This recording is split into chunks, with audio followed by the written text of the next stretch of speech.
So, how does Nick Reiner's history of drug use or mental health issues play into a possible defense, Lou? It very much comes into it. So, how does Nick Reiner's background with drugs or psychological problems factor into his potential legal strategy? Lou, it absolutely plays a major role. Following the deaths of Rob Reiner and his cherished wife, the unveiling of their last testament by the family attorney didn't deliver resolution. It ignited a firestorm nobody anticipated. Rather than providing finality, it unleashed fury, bewilderment, and a barrage of claims. The stunning revelation, their offspring, Nick Reiner, widely regarded as the most erratic and unreliable member of the clan, received the biggest chunk of the inheritance, valued at approximately $200 million. The rationale, per sources, stemmed from his parents' profound anxiety about his stability and prospects. But this is where the plot thickens dramatically. Under California statutes, individuals who inflict injury on their parents are barred from claiming their assets. However, Nick had an official psychiatric diagnosis, and certain legal analysts murmured that this could serve as the precise escape clause to bypass the restriction entirely. Speculation arose. Had Nick been aware of the will's contents beforehand? And if so, might that awareness have driven him to commit something sinister simply to lock in his windfall? In the meantime, his brothers and sisters, Romy and Jake, didn't stay passive. They struck back aggressively. Attorneys, lawsuits, and an outright courtroom clash. Their aim wasn't merely to disqualify Nick. They also contested the allocation to Tracy, the adopted sibling, asserting she lacked a true blood connection. The strife shattered the household. Decades prior, Rob Reiner had confided to associates, "My kids are my essence. I've never adored anyone more fiercely." But today, those sincere declarations resound with agony as his offspring rip one another to shreds in a merciless struggle over riches and ego. Was that affection genuinely without strings? Or had it subtly morphed into a route to avarice and devastation right from the outset? On December 14th, 2025, a horrifying catastrophe rattled the entertainment industry to its foundations. Iconic filmmaker Rob Reiner and his spouse Michele Singer Reiner, as we touched on earlier, there's the insanity defense option, where such proof can be leveraged. Moreover, it could factor into negotiations for a deal like life imprisonment without parole to dodge the capital punishment that District Attorney Hawkman has indicated might be pursued. That's known as mitigating factors. It'll be gathered, submitted, and we'll observe its impact on his outcome. Were discovered deceased within their opulent Brentwood residence in Los Angeles.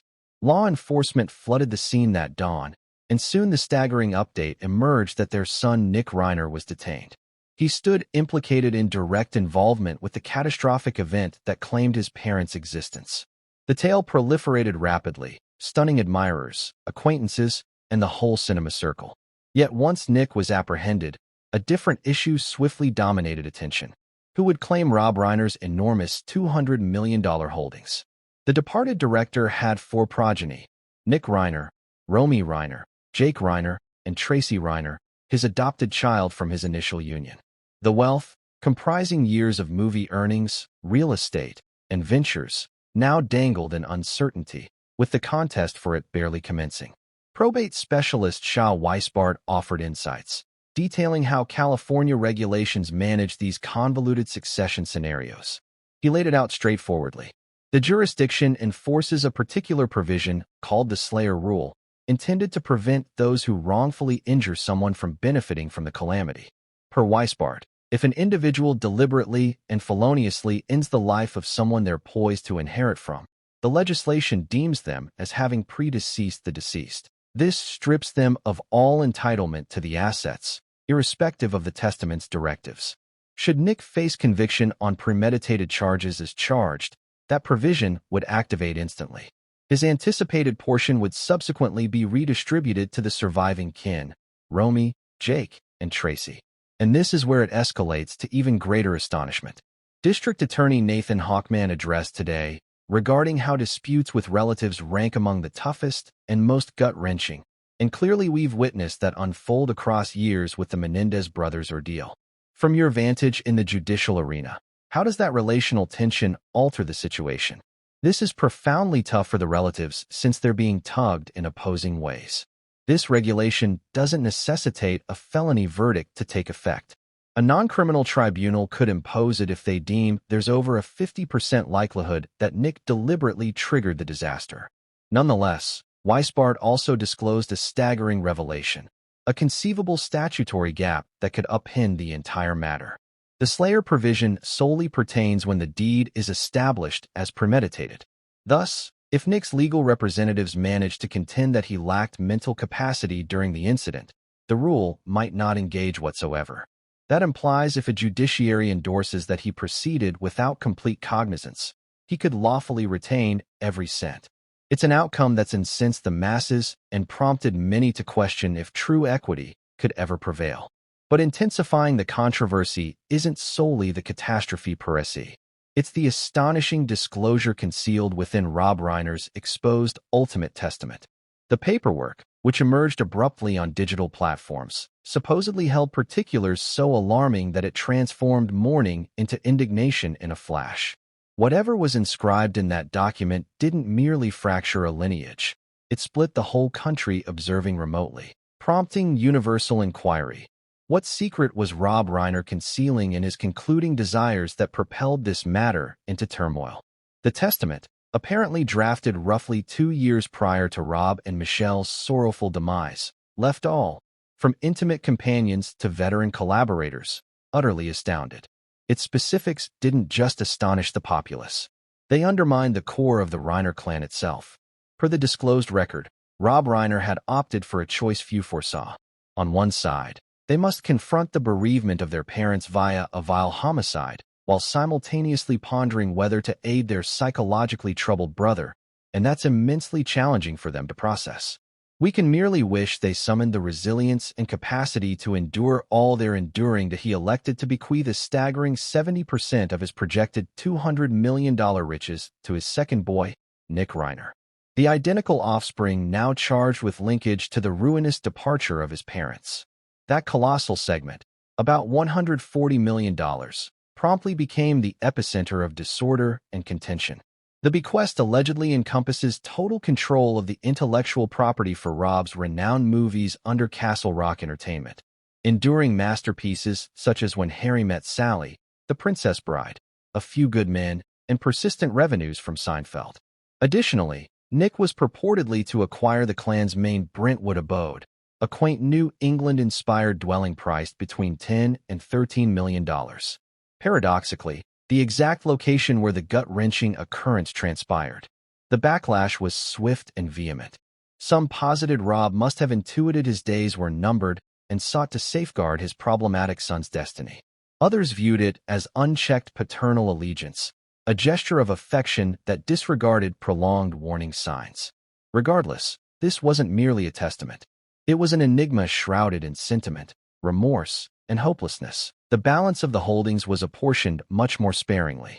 Approximately 20%, roughly $40 million, was allegedly reserved for Tracy Reiner, Rob's oldest girl from his prior marriage to Penny Marshall. Meanwhile, the leftover 10% was shared equally between his two natural offspring, Jake and Romy Reiner, granting them around $10 million apiece. It was a lopsided split that many claim rekindled ancient grievances and entrenched resentment among the kin. Rob's testament also featured a personally penned note, concise yet potent. I have forever held that every child forges their own route, but Nick requires the chances I can provide. Those phrases pierced the souls of readers, depicting a patriarch who cherished profoundly but fretted ceaselessly. For ages, both Rob and Michele had battled beside Nick through each tempest, his dependency struggles, botched professional endeavors, and phases of utter volatility. There were instances when Nick teetered on homelessness, depending on his parents for survival. Confidants near the family divulged that Rob's paramount dread wasn't forfeiting his wealth. It was forfeiting his son utterly. Hence, he executed what he deemed the sole viable option, to grant Nick the predominant segment of the estate, aspiring it would afford him a final shot at a steady and purposeful existence. In Rob's perspective, this wasn't partiality. It was safeguarding. He desired Nick to receive something substantial, something that could endure beyond his turbulent history. But that earnest purpose now emerges as the catalyst that sparked one of the film world's most jarring familial conflicts. A conflict where affection, fidelity, and heritage clashed in unforeseen manners. Even with awareness of his son Nick's ongoing personal torments, the concluding statement he inscribed was brief, yet laden with feeling. He noted, "I simply want Nick to have an opportunity to return to the correct course so he avoids replicating the errors I've observed." Those expressions struck like a surge of sorrow, exposing that Rob's disputed decision to allocate Nick a bigger portion arose from affection, not bias, from a frantic father's concern for his son's tomorrow. Regarding Tracy Reiner, Rob's senior daughter, she obtained 20% of the holdings, about $40 million. Rob had considered that Tracy possessed her own household, her offspring, and the obligations accompanying them. He aimed for her to exist easefully, unburdened by monetary hardship, guaranteeing she could persist in supporting her loved ones. His choice appeared profoundly individual, customized to each child's distinct requirements rather than uniform figures. The residual 10%, around $20 million, was partitioned between Romy and Jake, Rob's junior progeny. Rob supposedly thought they had already established firm, self-reliant existences and required less assistance than Nick or Tracy. He had once informed them, "You're adults and can manage independently, but I want all secured in their unique manner." The Brentwood residence, element of Nick's bequest, wasn't simply a structure. It was a repository of familial lore. It had observed celebrations, disputes, film evenings, and innumerable instances of delight and anguish. Rob intended Nick to retain that dwelling, not merely as an asset, but as an anchor to stabilize him, to evoke his origins and what genuinely counted. But upon the testament's details leaking, the online sphere detonated with fury. Enthusiasts, detractors, and even peripheral watchers couldn't fathom one aspect. Why would Rob Reiner entrust 70% of his domain, encompassing his cinematic entitlements and the Brentwood property, to his son implicated in extinguishing his parents' lives? Digital networks ignited instantly with incredulity and wrath. Remarks flooded. How could he rely on someone of that sort? And this demonstrates that unchecked affection can obliterate lineages. Mental health specialists and juridical authorities rapidly entered the discourse. Some implied Rob's intense fondness and guilt-fueled largesse might have inadvertently fostered a feeling of privilege in Nick, a cycle of salvation instead of correction. One specialist stated starkly that occasionally affection sans limits turns into the source of ruin. It was a chilling viewpoint. Had Rob's perpetual efforts to rescue Nick truly steered him toward catastrophe? Communal empathy swiftly pivoted to Jake and Romy, the pair of siblings recognized for their subdued, autonomous lifestyles. They had never solicited funds, never grabbed headlines, and now they were ensnared in a controversy they didn't instigate. Many perceived them as the blameless casualties of a father's ill-directed commitment. Yet, amid the ire, there was melancholy as well. For Rob personally, a figure whose devotion to his children may have obscured the tempest he was brewing. One widespread post on X declared, "At times affection without constraints can prove more perilous than enmity." That view encapsulated the global response flawlessly. Rob Reiner's empathy had evolved into a sorrowful disaster when the testament was officially proclaimed on December 19, 2025. Jake Reiner was in Houston. Precisely at midday, an electronic message from the Estate Oversight Bureau materialized in his mailbox. As he perused the figures, his spirit plummeted. 70% to Nick, merely 5% for him and Romy. "This isn't possible," he grumbled, fixated on the display, ashen and quivering. Dad vowed equity. Nick has already wrecked it all, and now this. Enraged and inundated, Jake aborted his agenda, reserved the soonest flight to Los Angeles, and arrived that evening, resolved to retaliate. Upon arrival, he dashed directly to Lyons and Associates, the premier Hollywood legal practice long assigned to the Reiner family trust.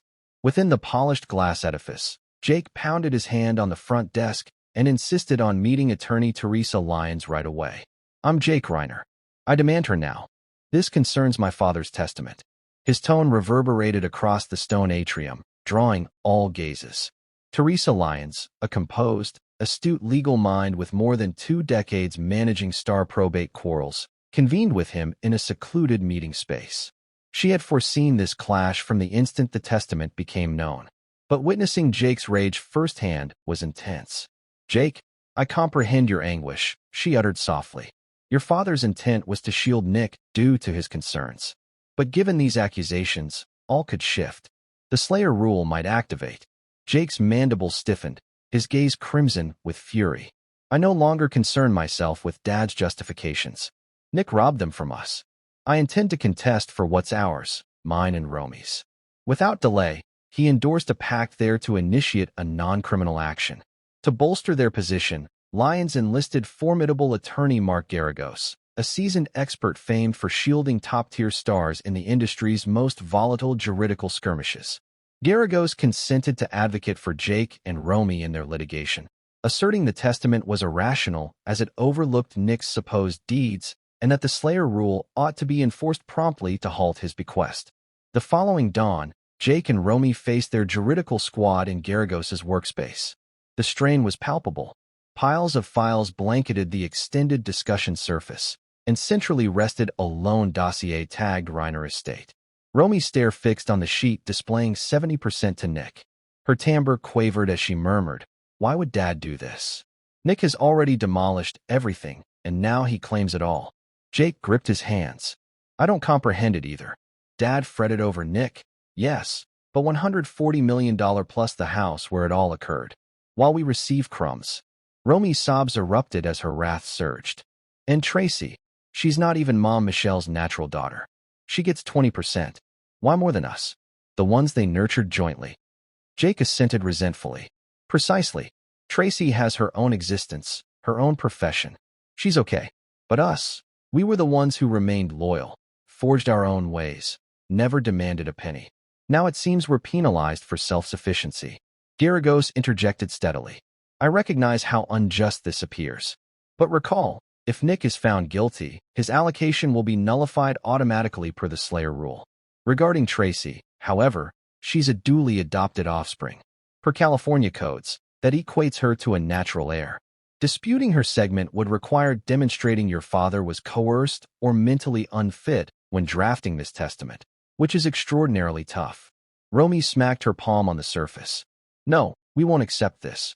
Not a single dollar to Nick or Tracy either. She's not Mom's natural child, and this legacy is ours, the authentic progeny of both parents."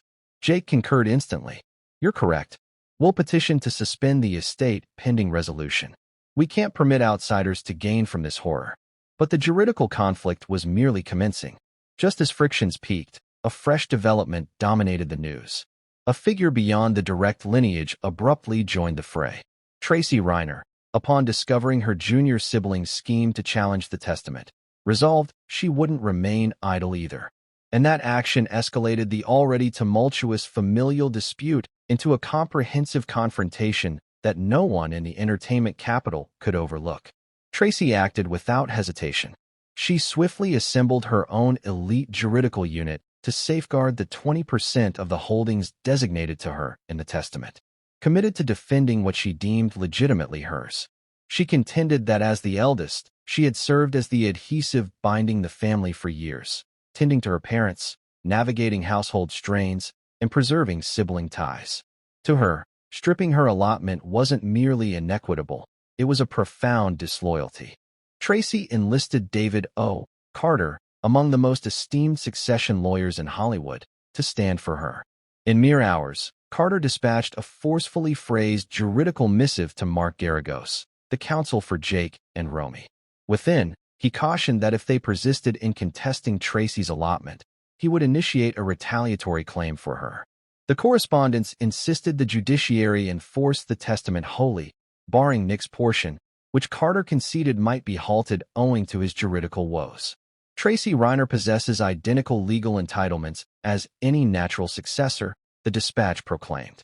Any effort to omit her will encounter total juridical opposition. That assertion grabbed headlines forthwith. What originated as a discreet legal procedure now burst into a tripartite clash. Nick's destiny unclear. Jake and Romy battling for equity, and Tracy prepared to combat for what she viewed as righteousness. Legal submissions exchanged rapidly, firms hummed with tactical sessions, and the full Hollywood media contingent stationed outside central Los Angeles tribunals merely to snag the newest intel. The populace couldn't avert their gaze. Online streams brimmed with fervent arguments. Some aligned with Jake and Romy, claiming they were simply striving for justice and their deceased parents' heritage. Others backed Tracy, positing she had been faithful, affectionate, and available when the family disintegrated, and that she merited her allotment for supporting Rob and Michele throughout. But amidst the mayhem, one poignant reality loomed. If Rob and Michele could witness the unfolding, they'd be crushed.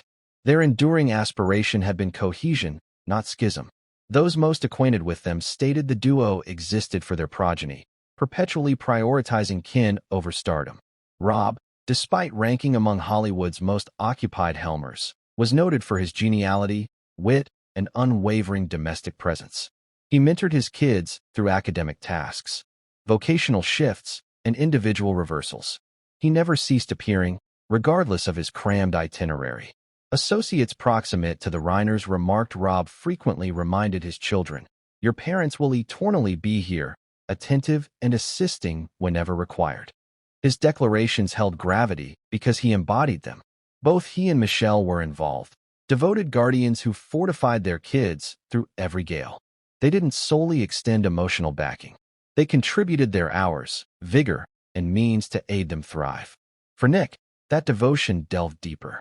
Rob and Michele invested all into aiding his recovery from prolonged dependency and volatility. They even collaborated with him on the poignant Endeavor Being Charlie, hoping it would reunite their lineage and assist Nick rediscover direction. It was intended as a renewal, a link between the distressed son and the parents who declined to abandon him. Romy once confided to companions, "Our parents never deserted us regardless." Jake and Romy had both portrayed their father as not merely a guardian, but a comrade, someone who chuckled, directed, and consoled them through existence. But now, all that devotion has transmuted into anguish as the family he constructed with such diligence commences dismantling itself before the global audience. Rob Reiner's companions frequently noted that irrespective of how disordered his Hollywood existence became, his core always resided with his progeny.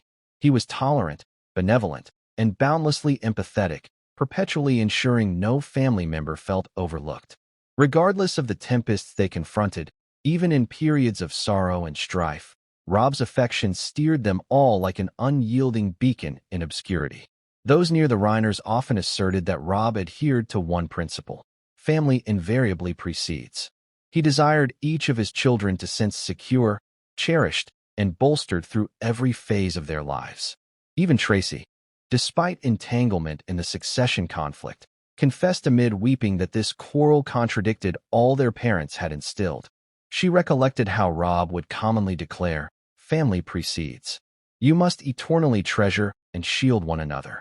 Never permit wealth to demolish what truly signifies." Those phrases now linger in the meeting chambers where the Reiner siblings debate and authorize legal documents. They resound through each strained exchange, reminding all that this was never the conclusion Rob or Michele envisioned for their narrative. Meanwhile, scrutiny has refocused on Nick Reiner, whose serene, nearly strategic composure has perplexed both journalists and the masses. Despite confronting some of the gravest felony accusations imaginable, Nick seems oddly collected and intent. His selection of defense counsel jolted the entertainment realm.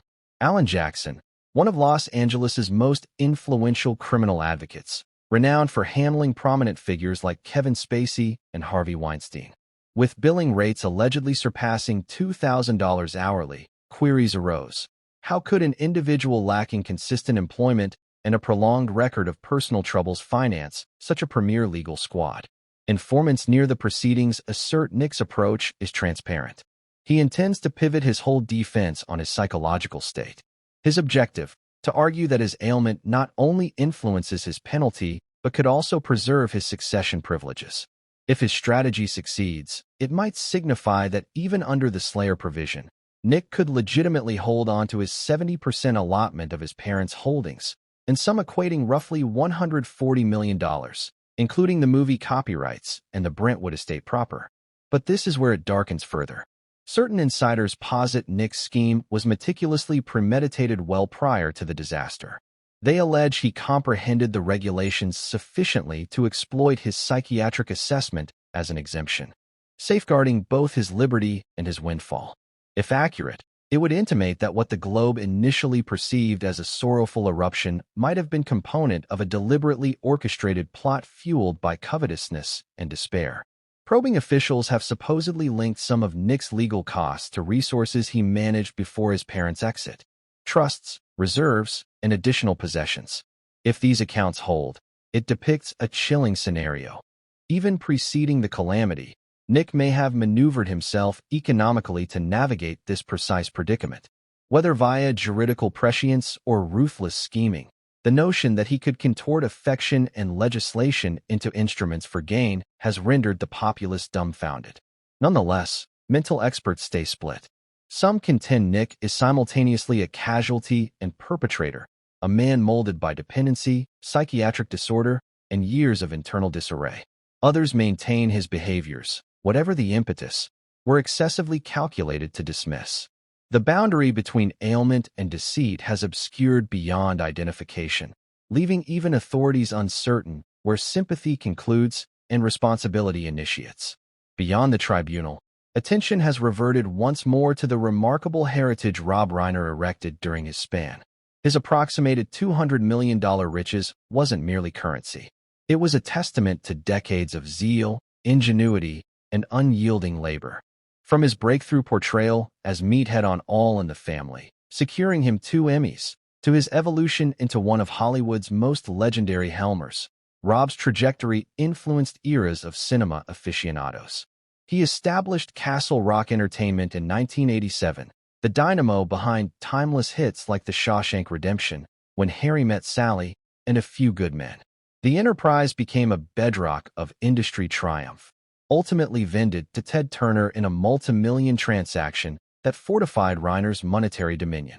Even post-sale, Rob persisted in reaping gains from his works, his heritage yielding returns long after he curtailed his directing pursuits.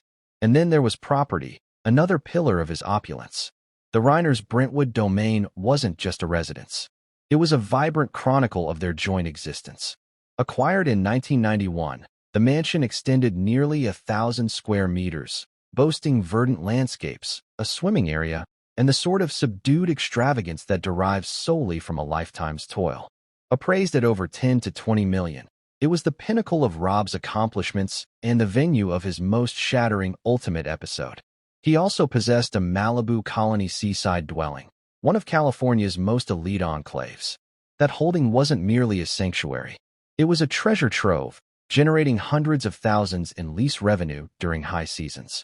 And prior, Rob's Beverly Hills stakes had yielded millions additional, evidence of his acute acumen and unparalleled ambition. Incrementally, Rob Reiner constructed not just affluence, but a bulwark, one designed to defend his lineage long after his departure. Yet now, that identical affluence has transformed into the instrument dismantling them. The Reiner family chronicle has shifted from Hollywood fantasy to tragic admonitory narrative. Affection, once their paramount asset, has become their arena. What commenced as commitment concluded in fragmentation, prompting the Globe to inquire, how could a lineage founded on affection and heritage plummet so profoundly? Was Rob's boundless empathy the catalyst for his demise? Did his munificence unlock the portal to annihilation? Or is this tale merely confirmation that even the sturdiest lineages can collapse beneath the burden of wealth and mourning? What's your take? Can the Reiner family ever mend? Or has this outrage progressed too far for restoration? Share your opinions below. And remember to like, subscribe, share, and comment to sustain this narrative. We'll catch you in the next installment where we'll expose even more astonishing developments in Hollywood's most sorrowful family epic.